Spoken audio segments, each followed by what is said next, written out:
Hello, I'm Henry Blagojevich, no relation to Rob Blagojevich, and I'm here to talk to you about our candidate, Mr. Kennedy, soon to be President Kennedy. I'm his campaign manager, and I want to tell you a little bit about soon to be President Kennedy. He was born in Texas to an upper middle class family.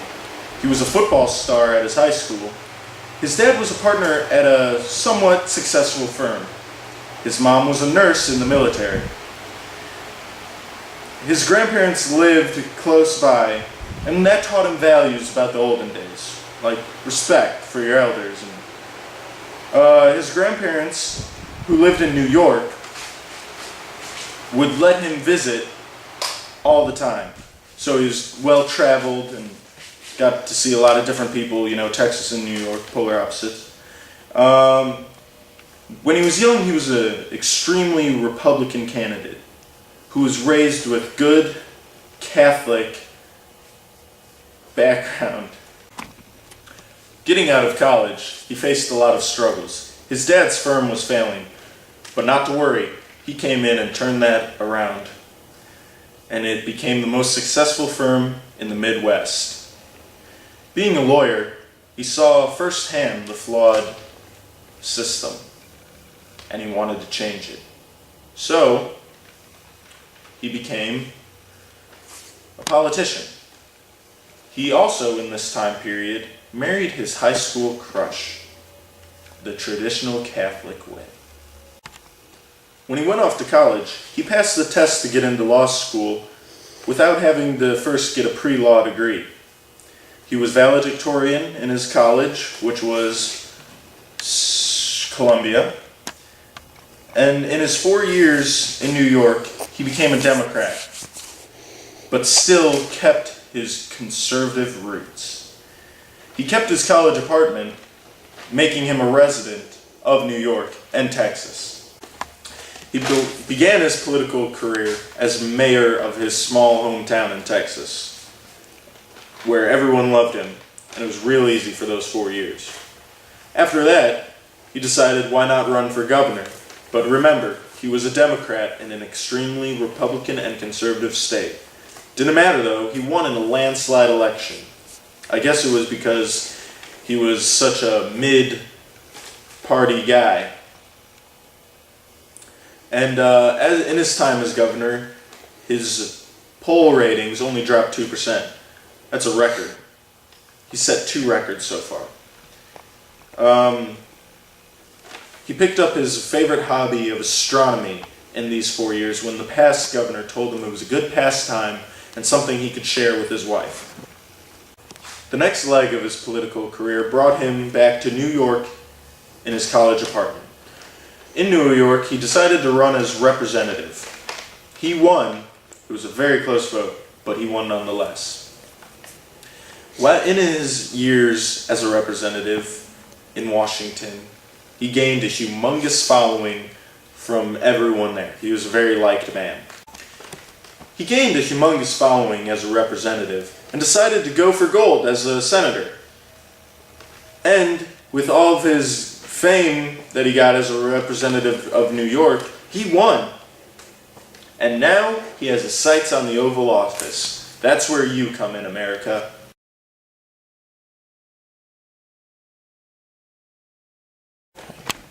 Soon-to-be Vice President Franklin here.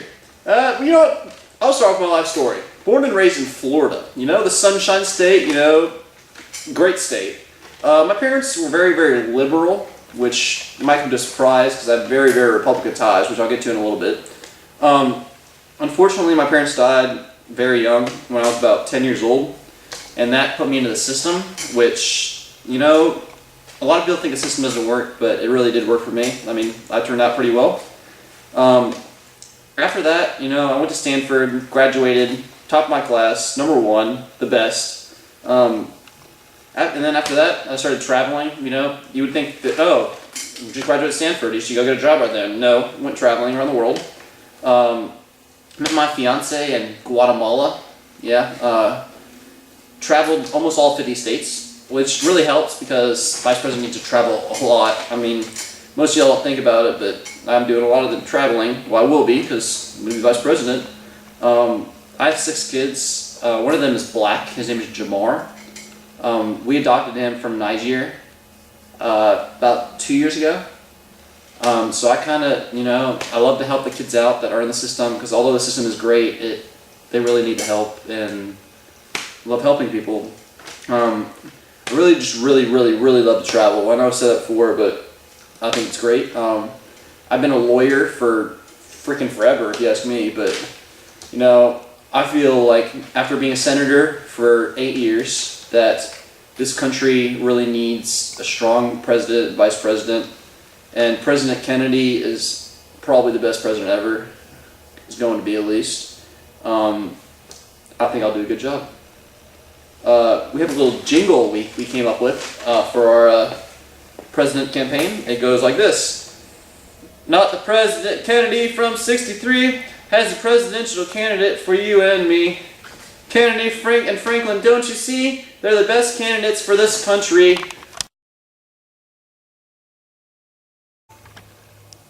Hello, Henry Blagojevich again, and I'm here to talk to you about our campaign's platform, defense!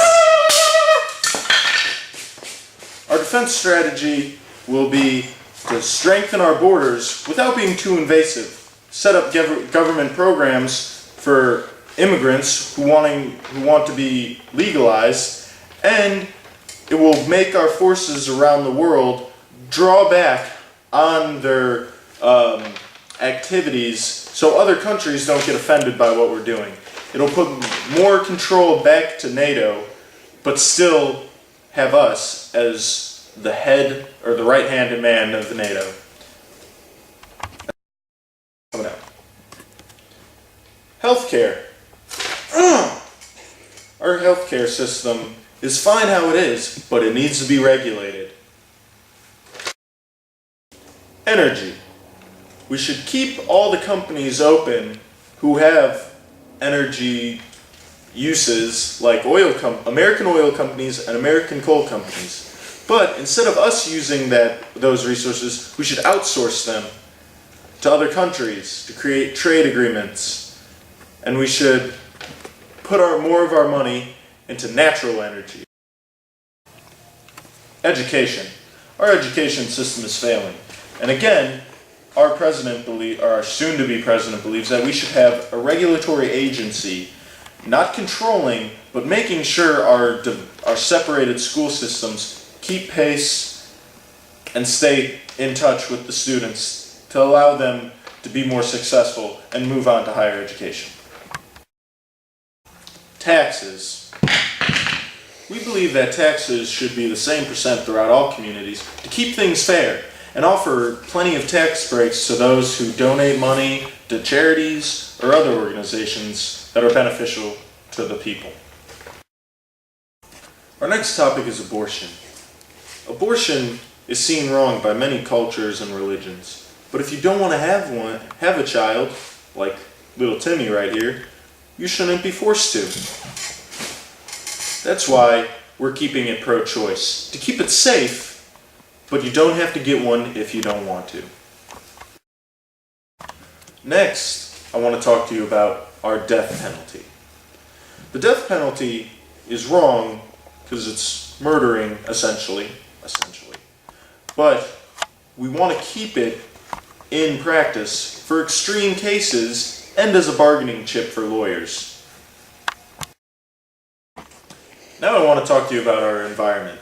We need to protect our environment so we can protect the resources like the wheat, rice, potato plants we have around, to protect American businesses like the alcohol business.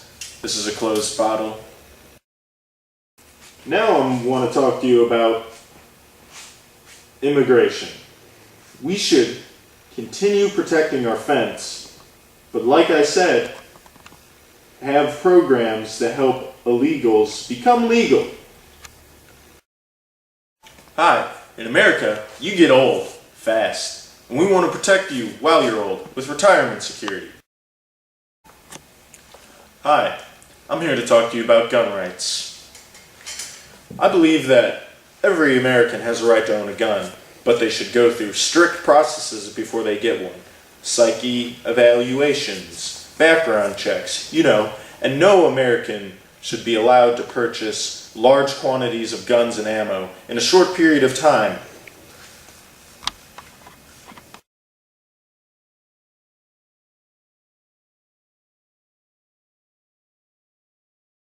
Lastly, I want to talk to you about campaign fundraising.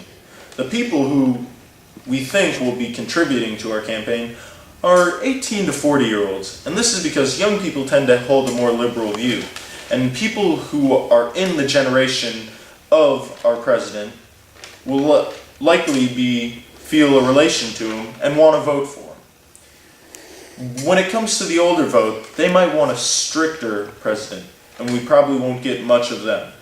But there are still liberal elderly people. And our partisan campaign, or non-partisan campaign, will keep us in the middle, attracting voters from both sides, which will definitely help a lot. People who will be giving to the campaign, along with people such as PACs, super PACs, and industries.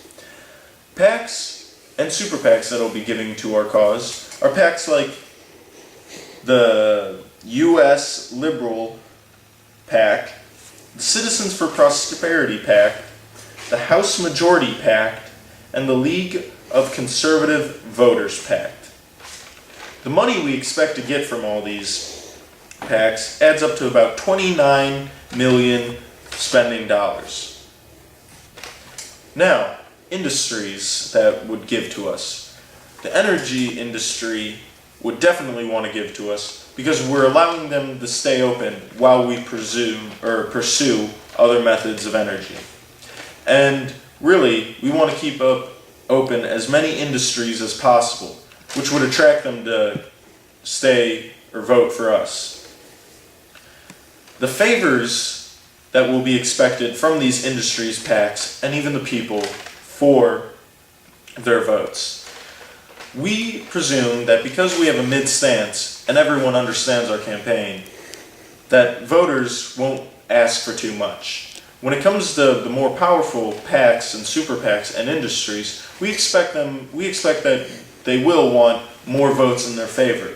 And if they are American companies or PACs with the American interest in mind, we will not have a problem voting on specific measures that benefit them. This is a radio commercial for President Kennedy.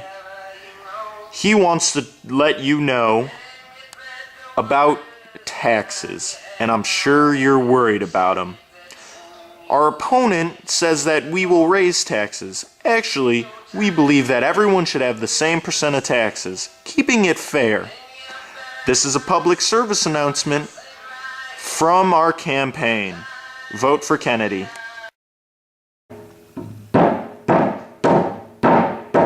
See this man here? He has a poor education. And because of that poor education, he's stuck doing menial jobs. Our school system needs to be improved so citizens like this one right here get better jobs. President Franklin is going to help the system get better so he gets better jobs. Vote for the new America. Beep, beep, beep. Oh, an email. And look, it's from that President Kennedy. It's about defense. Oh, we're going to let NATO take over control of most of our operations, but still be NATO's right-hand man. That's good. I approve of President Kennedy.